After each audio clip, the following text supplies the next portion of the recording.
Barasat station থেকে ঠিক করলাম বনগাঁও যাব, কিন্তু বনগাঁ লোকাল লেট হওয়ার জন্য আমরা হাবড়া লোকালে উঠে পড়লাম। ঠিক করলাম হাবড়ায় নেমে বনগাঁ লোকালের জন্য অপেক্ষা করবো, কেননা হাবড়া লোকাল ফাঁকা ছিল।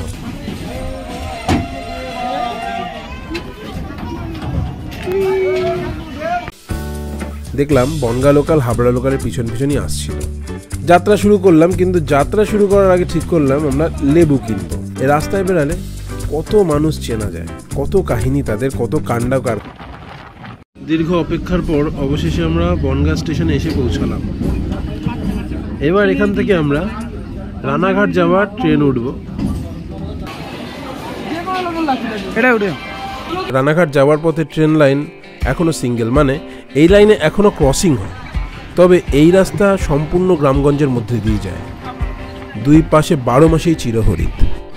2016 সালে সুজনের বিয়ের নিমন্ত্রণ করতে আমি এই পথে একবার ট্রেনে করে গিয়েছিলাম। এই যে ফুচকার দোকানটা, এখানে 14 পিস ফুচকার দাম 10 টাকা, একদম গোপালনগর স্টেশনের পাশেই বসেন। গেদে যাওয়ার টিকিট ছিল না আমাদের কাছে, সেই জন্য সায়নকে পাঠালাম টিকিট কাটতে। সায়ন টিকিট কেটে আনার পরে আমরা রানাঘাট স্টেশনে দাঁড়িয়ে অসাধারণ পরোটা আর তরকারি খেলাম। ধীরে ধীরে আমরা গেদে স্টেশনের দিকে ঢুকছি। আর তোমাদের বলে রাখি, গেদে হচ্ছে একটা আন্তর্জাতিক স্টেশন, আর এখান থেকে দর্শনা স্টেশন বাংলাদেশের একদম কাছে, 500-600 মিটারের দূরত্বে দর্শনা স্টেশন বাংলাদেশের। গেদে স্টেশনে পৌঁছে আমাদের স্কুলের এক বান্ধবীকে ফোন করলাম, যার নাম ছিল চুমকি। সে বিএসএফে চাকরি পাওয়ার পর অনেক দিন এইখানেই পোস্টিং ছিল।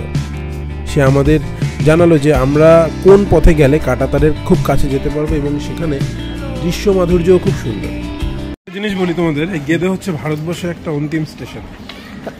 এখানেই ভারতবর্ষের সীমান্ত শেষ এবং বাংলাদেশের সীমান্ত শুরু হচ্ছে, কিন্তু রেল লাইন শেষ হচ্ছে না। রেল লাইনের ওই পাশেই রয়েছে বাংলাদেশের দর্শনা স্টেশন,